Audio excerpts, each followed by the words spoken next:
Ask almost anyone who follows finance content online to name a few Vanguard ETFs, and you will get the same handful of answers almost every time. VOO, VGT, VYM, maybe VFV if they are Canadian. These are the funds that show up in every top ETFs video, every portfolio breakdown, every comments section debate about growth versus value.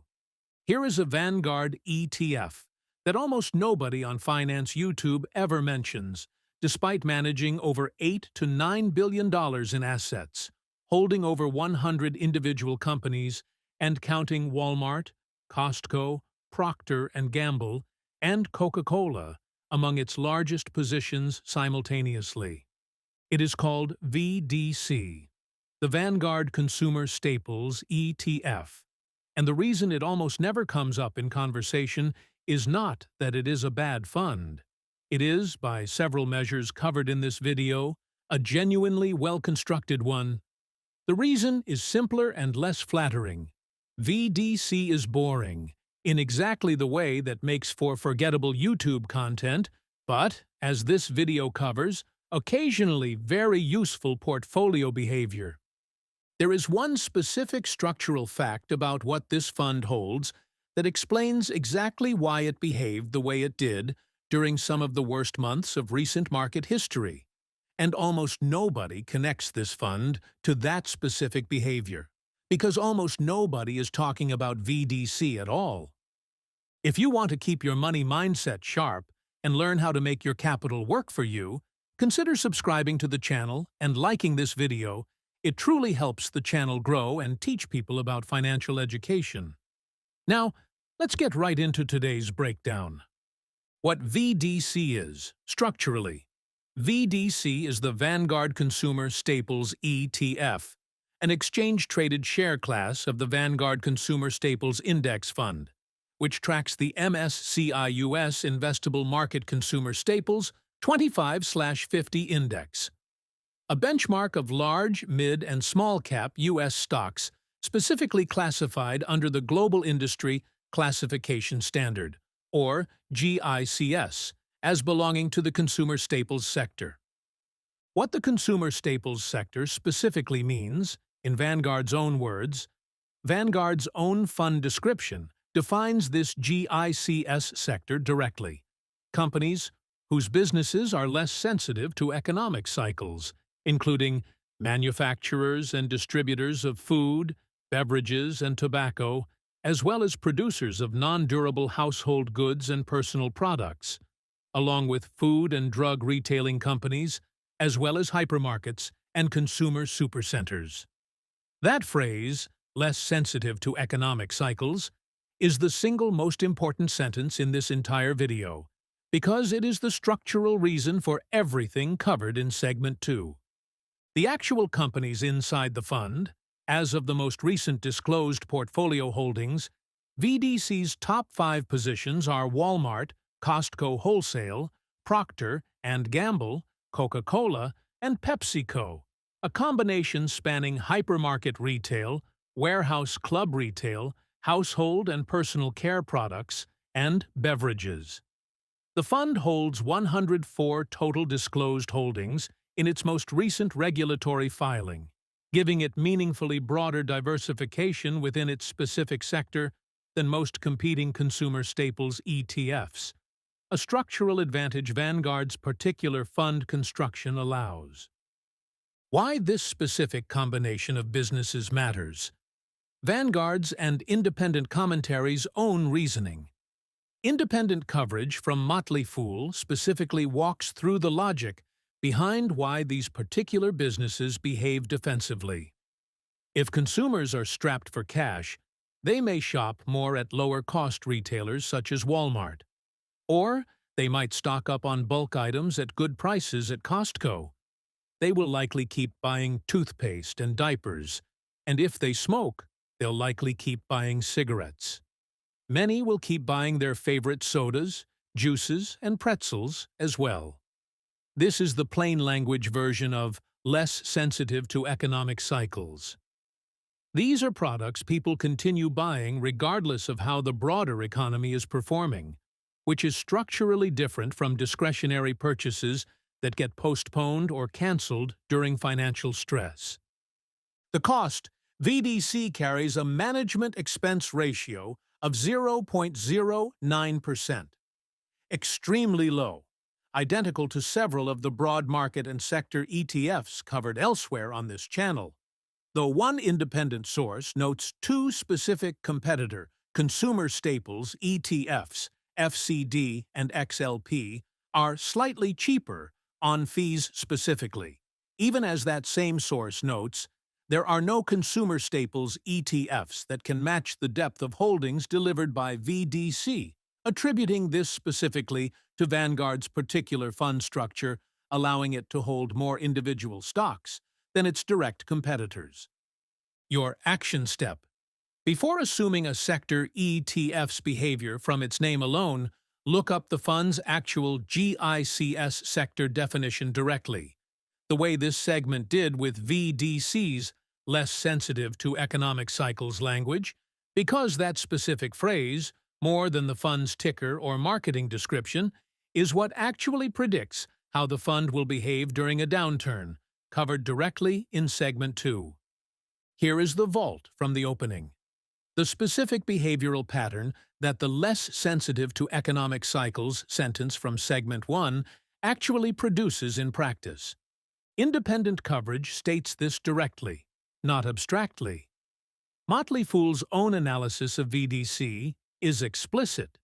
It's a slower grower, but it offers a meaningful dividend and can hold up relatively well in a market downturn. The same coverage continues. The Vanguard Consumer Staples Index Fund ETF may not grow like gangbusters, but it's not likely to drop as much as many other funds in a market downturn. Why this matters specifically in the context of this channel's other ETF content. This is the same defensive logic this channel has covered for VYM and VIG. Companies with stable, recession-resistant cash flows tend to hold up better during downturns driven by economic stress or rising rates than growth-concentrated funds like VGT, covered in this channel's dedicated VGT/VCR/VYM video.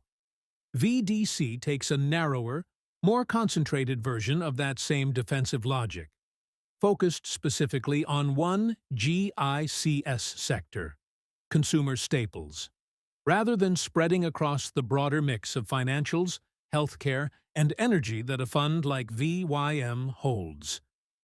The current valuation context, sourced directly. TipRanks reports that, according to Wall Street analysts, VDC's price is currently undervalued, a notable data point for a defensive sector fund, since defensive sectors sometimes trade at a premium specifically because investors are willing to pay more for their lower volatility during uncertain periods. An undervalued reading suggests the opposite dynamic may currently be present. The honest trade-off, the slower grower half of the equation.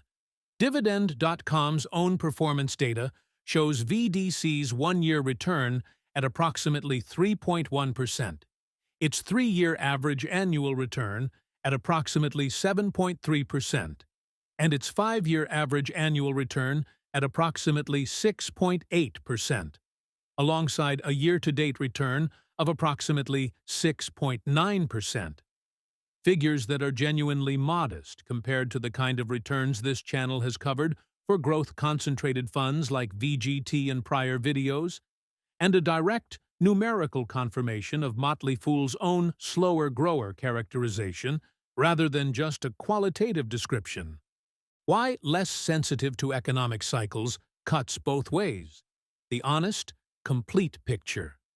The same structural property that causes VDC to fall less during a downturn also means it typically participates less in the upside during a strong bull market driven by economic optimism and growth sector enthusiasm. Consumer staples companies generally do not experience the same revenue acceleration during boom periods that cyclical or growth companies do. because people do not dramatically increase their toothpaste and grocery purchases simply because the broader economy is strong. This is the same growth versus stability trade-off covered explicitly in this channel's VGT/VCR/VYM video, applied here specifically to a narrower, single-sector fund rather than a broader, multi-sector defensive basket. Your action step: if you are evaluating VDC specifically for its defensive characteristics, explicitly check its actual historical return figures, not just the qualitative defensive description, against your own expectations, the way this segment did using Dividend.com's published 1-year, 3-year, and 5-year figures. Because defensive and lower expected long-run return are frequently two sides of the same structural coin, not separate, independent properties of a fund. The current yield picture, sourced across multiple providers with the same variation seen in this channel's other ETF videos. TipRanks reports VDC paying a quarterly dividend of $1.217, representing an annual yield of approximately 2.08%, as of mid-June 2026. Dividend.com separately cites a yield of 2.12%, with an annual dividend of $4.87. StockInvest.us cites 2.69%, while Motley Fool's own commentary, written close to the same period, describes VDC as having recently sported a dividend yield of 2.1%, a tight, broadly consistent cluster across most sources, with StockInvest.us's figure as a modest outlier. The same kind of source-to-source variation this channel has flagged for individual stocks in prior videos, now shown to apply to ETFs as well. Here is a genuine honest flag worth naming directly rather than glossing over. StockInvest.us's own dividend history. Data shows VDC's growth rate over the last year at negative 2.09%, and over the past 3 years at negative 4.36%, meaning the actual per-share dividend amount has been modestly declining over both of those specific windows, even while the same source reports a longer-run 5-year average dividends per share growth rate of positive 4.86%. This is a real sourced tension. A fund with a genuinely positive longer-run dividend growth history that has, more recently, been trending in the opposite direction on a shorter-term basis. Worth understanding explicitly, rather than only citing whichever of the two figures looks more favorable. Why this specific tension matters for how you read fund dividend data generally. This is not unique to VDC. It is a structural feature of how dividend growth rates are reported across different time windows for any ETF or stock, and it directly echoes the lesson from this channel's dedicated dividend taxation and dividend investing videos. A single headline dividend growth figure, without specifying the measurement window, can tell a meaningfully incomplete story, and a careful investor should check multiple time horizons rather than anchoring to whichever single number a given source chooses to highlight. DRIP availability. As with the individual stocks and ETFs covered elsewhere on this channel, dividend reinvestment for VDC depends specifically on whether your particular Canadian brokerage offers DRIP for this specific US-listed ETF. A detail to confirm directly with your brokerage. Questrade and Wealthsimple both generally support DRIP for eligible US-listed securities, though eligibility and fractional share handling can vary, rather than assuming it is automatically available. Your action step. The next time you check any fund's dividend growth rate, explicitly note which specific time window, 1 year, 3 year, or 5 year, is being cited, and check at least 2 different windows before forming a view, exactly as this segment did for VDC, where the 1-year and 3-year figures told a meaningfully different, more cautionary story than the 5-year figure alone would suggest. Everything covered in this segment builds directly on the account placement framework already established in this channel's dedicated VGT/VCR/VYM video, applied here specifically to VDC. The core fact: VDC is US listed, in US dollars, and not available on the TSX. Like VGT, VCR, and VYM covered in this channel's prior video, VDC trades exclusively on a US exchange, NESE ARCA, in US dollars. There is no TSX-listed CAD hedged equivalent.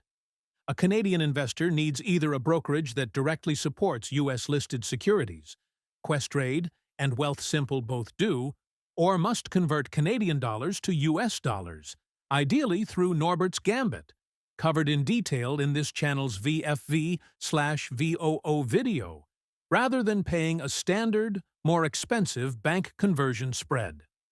The withholding tax consideration and why VDC sits in a meaningfully different position than VGT or VCR on this specific point.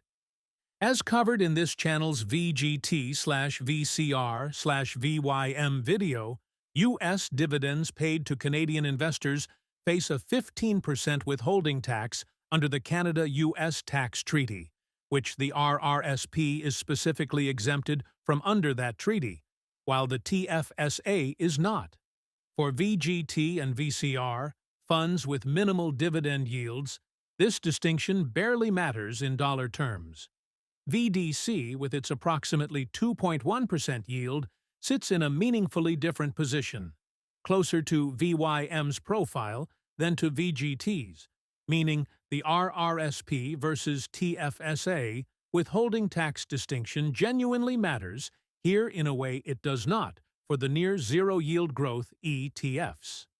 The practical implication, stated directly, following the same framework established in this channel's prior video, dividend-bearing US ETFs belong in the RRSP specifically to capture the treaty exemption from the 15% withholding tax, while low-dividend growth ETFs are reasonably placed in the TFSA since the withholding tax cost on a near-zero dividend is itself near zero.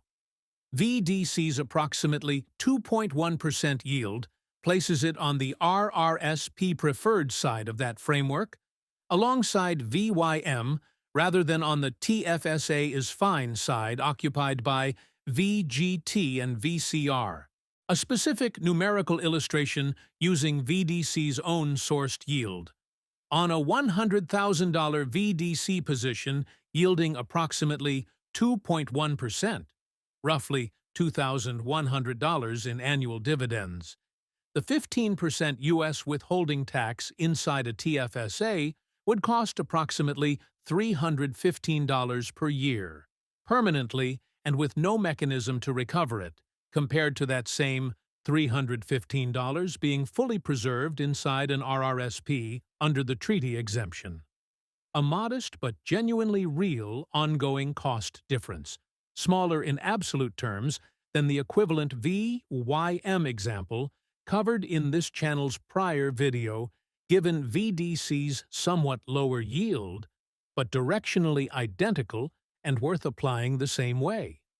Your action step: if you are specifically considering VDC and already hold both a TFSA and an RRSP with available contribution room, apply the same framework covered in this channel's VGT/VCR/VYM video directly.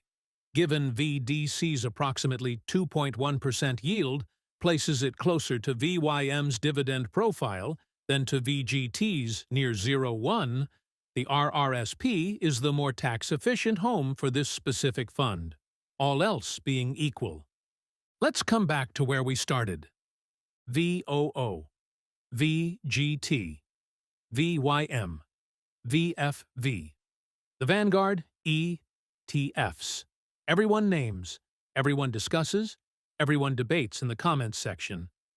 VDC will probably never join that list, and now you understand exactly why and exactly what that means practically. It is, by Vanguard's own description and independent coverage alike, less sensitive to economic cycles, holding Walmart, Costco, Procter Gamble, Coca-Cola, and over 100 other companies whose products people keep buying regardless of how the broader economy is performing. That structural property produces real, sourced, defensive behavior during downturns and an equally real, sourced ceiling on how much it participates during strong bull markets. Genuinely a slower grower, with the actual numbers, not just the qualitative label, to confirm it. Its current dividend picture carries an honest, worth-naming tension between a positive longer-run growth history and a more cautionary recent trend.